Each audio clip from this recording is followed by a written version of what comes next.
दोस्तों आज 28 अगस्त है। मैं हूं विशाल। हम हाजिर हैं मिडिल ईस्ट की 10 बड़ी और अहम खबरों के साथ। ईरान अमेरिका हॉर्मुज़ खोलने की कोशिश। ईरान और अमेरिका के बीच तनाव कम करने और स्ट्रेट ऑफ हॉर्मुज़ को दोबारा खोलने की कोशिशें तेज हो गई हैं। ईरान ने कहा है कि वो आम जहाजरानी यानी नेविगेशन बहाल करने के लिए अपनी शर्तों की एक फहरिस्त तैयार करेगा। कतर और दूसरे मुल्क इस मामले में बातचीत आगे बढ़ाने की कोशिश कर रहे हैं। कतर और पाकिस्तान की कूटनीतिक कोशिश।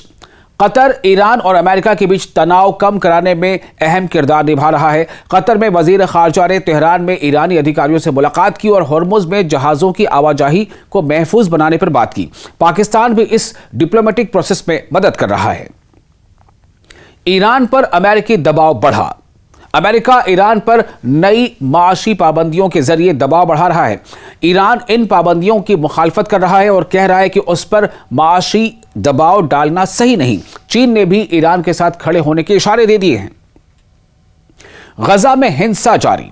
गजा में इस्राएली हमलों की खबरों से इलाके में तनाव फिर बढ़ गया है। फिलिस्तीनी इलाकों में आम लोगों की मौतों पर यूनाइटेड नेशंस और दूसरे अंतर्राष्ट्रीय हलकों ने चिंता जताई है। इसराइल का कहना है कि उसके हमले हमास के लड़ाकों को निशाना बनाकर किए जा रहे हैं। वेस्ट बैंक में इस्राएली बस्तियों का मामला। वेस्ट बैंक में इस्राएली बस्तियों को लेकर तनाज़ बढ़ रहा है, कम नहीं हो रहा है। फिलिस्तीनी फरीक का कहना है कि ऐसी बस्तियां उनकी जमीन और मुस्तकबिल की फिलिस्तीनी रियासत के लिए बड़ा खतरा है।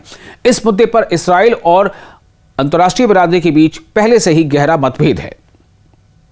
सीरिया में कुर्द लड़ाकों और सरकार के बीच बड़ा बदलाव। सीरिया में कुर्दों की अगुवाई वाली सीरियन डेमोक्रेटिक फोर्सेस यानी एसडीएफ के सीरियाई फौज में शामिल होने का बड़ा फैसला हुआ है। एसडीएफ के पूर्व लीडर को अंतरिम राष्ट्रपति का सलाहकार बनाया गया है। इसे सीरिया में कुर्दों और सरकार के बीच लंबे वक्त से चले आ रहे तनाव को कम करने की अहम कोशिश माना जा रहा है। अमेरिका ने सीरिया को आतंकवाद वाली फहरिस्त से हटाया। अमेरिका ने सीरिया को स्टेट स्पॉन्सर्स ऑफ टेररिज्म की फहरिस्त से निकाल दिया है। इससे सीरिया के लिए विदेशी कारोबार और निवेश के कुछ रास्ते आसान हो सकते हैं। दमिश्क ने इस फैसले को अपनी इकोनॉमी और इंटरनेशनल रिलेशंस के लिए अहम कदम बताया है। लेबनान में तनाव बरकरार। लेबनान में इस्राएली हमलों और हिजबुल्लाह से जुड़े तनाव की वजह से हालात अब भी नाजुक है।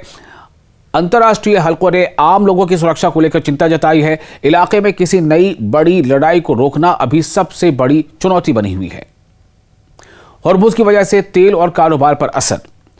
हॉर्मुज़ स्ट्रेट दुनिया के सबसे अहम तेल रास्तों में से एक है और यहां की परेशानी का असर पूरी दुनिया पर पड़ रहा है।